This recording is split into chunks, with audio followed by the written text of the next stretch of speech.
Cowboys Nation, this changes absolutely everything. A massive bombshell just dropped out of Indianapolis, and if you care about the future of this franchise, you need to hear this right now. We are talking about a financial shakeup that could completely transform this roster and finally give Dallas the ammunition they need to make a real Super Bowl push. This is not a drill. This is happening. So before we dive into the details, make sure you smash that subscribe button right now and turn on notifications because we are bringing you daily Cowboys updates, breaking news, and insider analysis that you will not find anywhere else. Trust me, you do not want to miss what is coming next for this team. All right, let us get right into it because this story is absolutely massive. ESPN's Adam Schefter, one of the most reliable and connected insiders in all of professional sports, just dropped a report that confirms what many of us have been anticipating for weeks now. The Dallas Cowboys are officially restructuring the contracts of quarterback Dak Prescott, superstar wide receiver CeeDee Lamb, and offensive guard Tyler Smith. And when you add up all the numbers, when you calculate exactly what this means for the Cowboys' salary cap situation, we are talking about a jaw-dropping $66 million in newly created cap space. Let that sink in for a moment. $66 million. That is not pocket change. That is franchise-altering money that could completely reshape the direction of this team heading into what many believe could be a make-or-break season for the Dallas Cowboys organization. Now, let me give you some crucial background here because context matters. This news is coming directly from the NFL Combine in Indianapolis, where all the biggest names in football, from team owners to general managers to head coaches, are gathering to evaluate draft prospects and conduct the business of building championship-caliber rosters. And right in the middle of all that chaos, right when every eyeball in the football world is focused on Indianapolis, we get confirmation of these massive contract restructures. The timing is not accidental. The Cowboys are sending a message. They are telling the league, they are telling their fans, and they are telling their own players that they are ready to get aggressive and make some serious moves. But here's the thing that a lot of people do not fully understand about these restructures. This was always the plan. From day one when these contracts were signed, the Cowboys organization built them with restructuring in mind. This was strategic, this was calculated, this was designed specifically to give Dallas maximum flexibility at exactly this moment. When Dak Prescott signed his record-breaking deal, when CeeDee Lamb got his massive extension, when Tyler Smith locked in his big money contract, the front office knew that they would be able to push money into future years and create immediate cap space whenever they needed it. That is just smart business. That is how championship organizations operate in the modern NFL, where the salary cap is both a ceiling and a puzzle that needs to be solved every single offseason. Honestly, it would have been shocking if the Cowboys did not restructure these deals. It would have been bad business. It would have been leaving money on the table for absolutely no reason. These players are going to be in Dallas for the long haul. They are cornerstones of this franchise. So converting base salary into signing bonuses and spreading that cap hit across multiple years just makes sense. It is a no-brainer, and anyone telling you otherwise simply does not understand how NFL finances work. Let us break down the individual numbers here because the details matter. Dak Prescott's restructure alone creates $30.9 million in cap savings. Think about that for a second. Almost $31 million freed up just from restructuring your franchise quarterback's contract. And here is a really interesting quirk that most people do not realize. Because of the way this restructure works, Dak Prescott's cap hit this year will actually be lower than it was last season. That almost never happens with a quarterback making this kind of money. It is a rare contractual situation that the Cowboys are taking full advantage of. Now, some people out there, and I know you have seen the comments, some people are going to try to spin this negatively.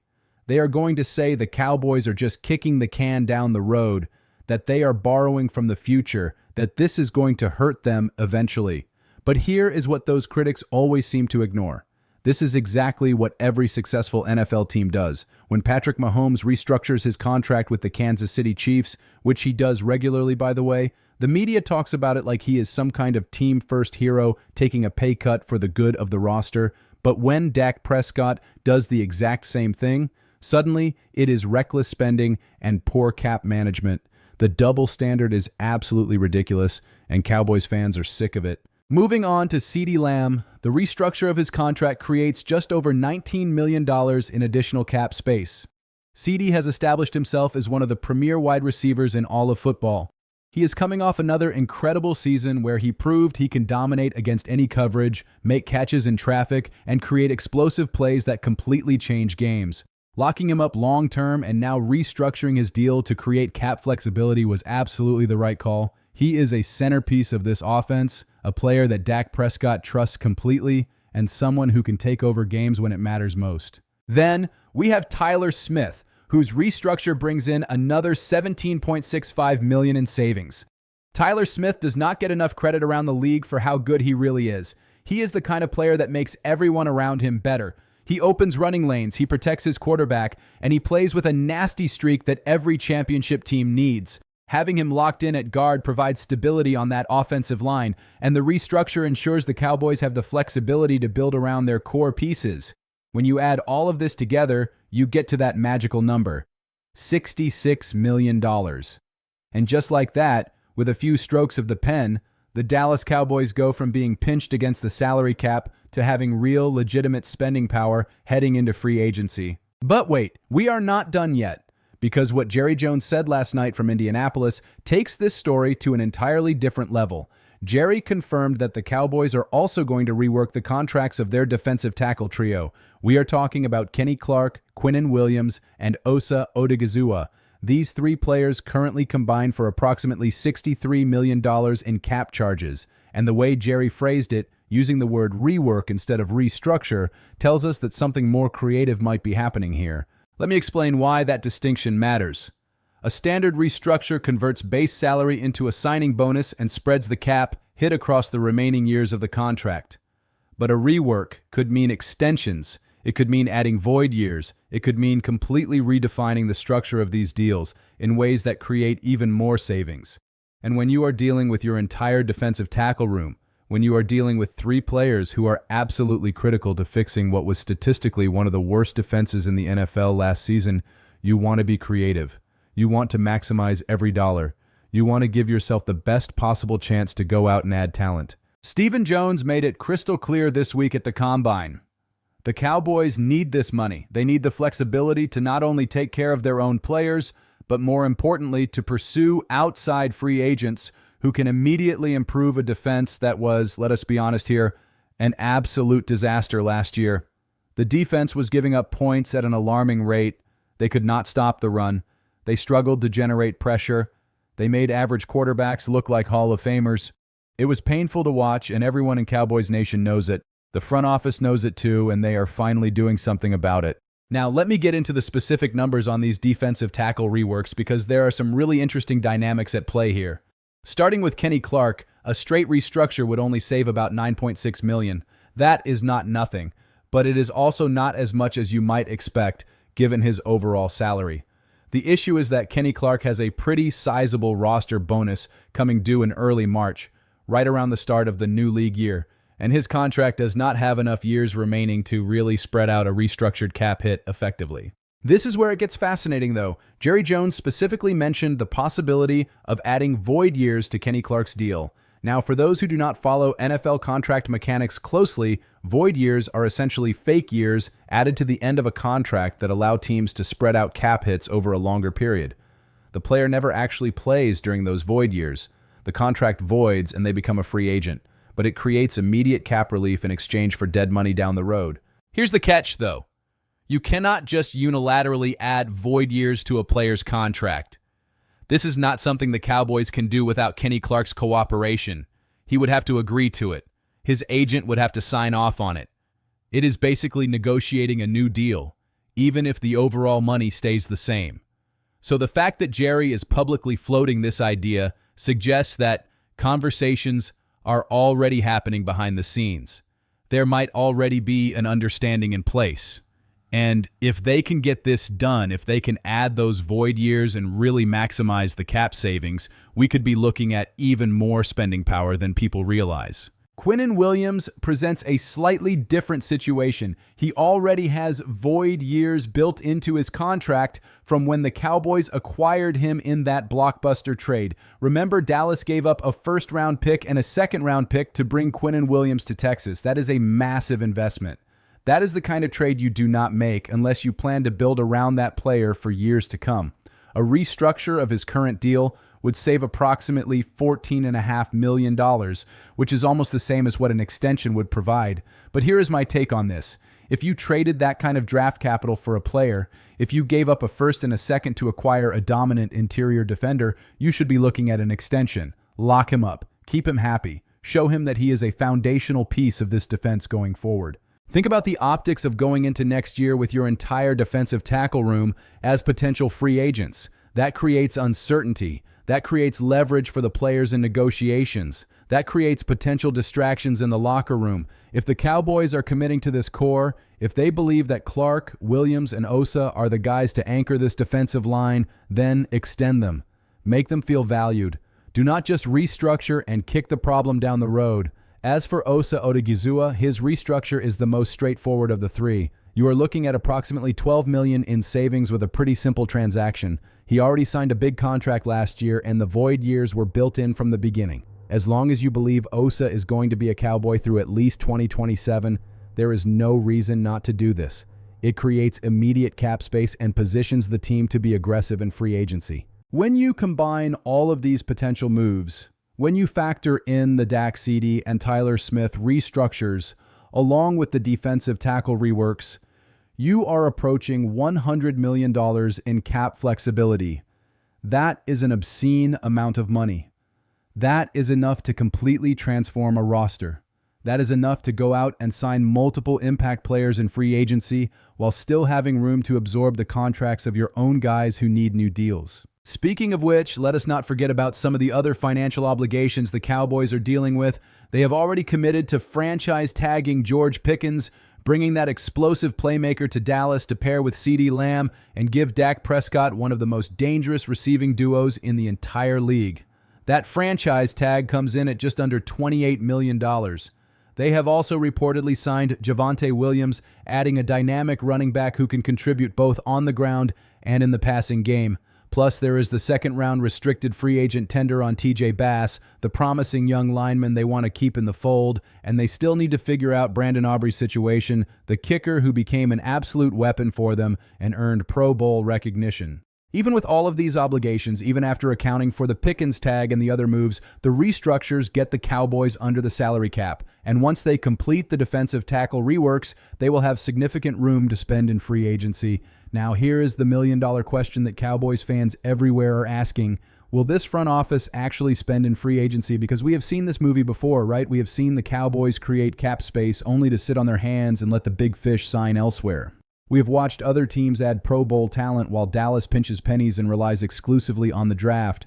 But there are signs that this year might be different. Stephen Jones himself acknowledged that they need to spend. He essentially admitted that the defense requires outside help. You cannot fix a unit that was historically bad by just hoping your draft picks develop overnight. You need veteran talent. You need proven players who can contribute immediately. And for the first time in a long time, it genuinely feels like the Cowboys front office understands this. Could we see the Cowboys sign a free agent to a deal in the $10 to $12 million range? That would actually be unprecedented for this franchise in the Jerry Jones era. They have never been big spenders in free agency. They have always preferred to build through the draft and pay their own guys. But desperate times call for desperate measures, and this defense is absolutely desperate. The fan reactions to this news have been intense, as you might imagine. Some Cowboys supporters are cautiously optimistic, finally seeing the financial flexibility they have been begging for, but remaining skeptical that Jerry will actually use it wisely. Others are fully buying in, convinced that this is the year Dallas finally goes all in and brings a Super Bowl back to Texas. And then there are the cynics, the ones who have been burned too many times, who refuse to get excited until they see impact signings actually happen. The truth is probably somewhere in the middle. The Cowboys have created the cap space they need. They have positioned themselves to be players in free agency, but execution matters. Who they target, how much they are willing to spend, whether they can close deals before other teams swoop in, those questions remain unanswered. There are also additional moves the Cowboys could consider if they want even more flexibility. Darren Bland, the talented cornerback who dealt with injury issues last season, has a $17 million cap figure. A restructure could save just over $8 million. Now, there might be some hesitation given the injury concerns, and that is understandable. But if the medical staff is confident in his recovery, that is another chunk of change that could be redirected elsewhere. Terrence Steele carries an $18.1 million cap number, which is a lot for a player at his position. There have been some rumblings about what the Cowboys might do there, but most signs point to them letting it ride and seeing how this season plays out. It might not be the most exciting answer, but sometimes stability matters more than savings. Malik Hooker could potentially be released, saving approximately $7 million against the cap, but then you have another hole at safety that needs to be filled, so that becomes a balancing act. And Jake Ferguson, the tight end who has developed into a reliable target for Dak Prescott, could have his cap number reduced from $10.4 million down by about $4.8 through various mechanisms. The point is, the Cowboys have options. They have levers to pull. They have financial maneuverability that they have not had in years. And for a franchise that has been criticized relentlessly for poor cap management and failing to build a complete roster, this offseason represents a real opportunity to silence the doubters. NFL analysts around the league are paying attention to what Dallas is doing. They see the moves being made. They recognize that this front office is positioning itself differently than it has in the past. The question on everyone's mind is whether the Cowboys will actually pull the trigger when it counts, whether they will be aggressive in free agency, whether they will add the defensive pieces necessary to compete with the elite teams in the NFC. Because, make no mistake, the NFC is absolutely loaded right now. You have got the Philadelphia Eagles, the San Francisco 49ers, the Detroit Lions, all teams that are built to compete for championships. If Dallas wants to hang with those franchises, if they want to finally break through and represent the NFC in the Super Bowl, they cannot afford to be timid. They cannot afford to sit on their cap space and hope that everything works out. They need to be bold. They need to make statements. They need to show Cowboys Nation that they are serious about winning. This offseason feels different. The energy coming out of Indianapolis feels different. The words coming from Jerry and Stephen Jones feel different. And now, with confirmation of these massive restructures and the promise of more moves to come, the Cowboys are positioning themselves to have one of the most impactful offseasons in recent memory. So, buckle up, Cowboys Nation. Free agency is right around the corner. The draft is coming. And with $66 million in immediate cap savings, plus potentially another $30 to $40 million from the defensive tackle reworks, Dallas has the ammunition to make serious noise. Whether they use it wisely, whether they finally spend like a team that is desperate to win championships, that remains to be seen. But for the first time in a long time, there is genuine hope. There is excitement. There is belief that maybe, just maybe, this could be the year everything changes. Stay locked in right here because we are going to be covering every single move, every signing, every rumor, every update as it happens. Make sure you are subscribed with notifications turned on so you never miss a video. Cowboys Nation, the future is being built right now, and you are going to want to be here for all of it. Drop a comment below telling me what free agents you want Dallas to target. Let me know if you believe this front office will actually spend the money they have created. And as always, thank you for watching. We will see you in the next one.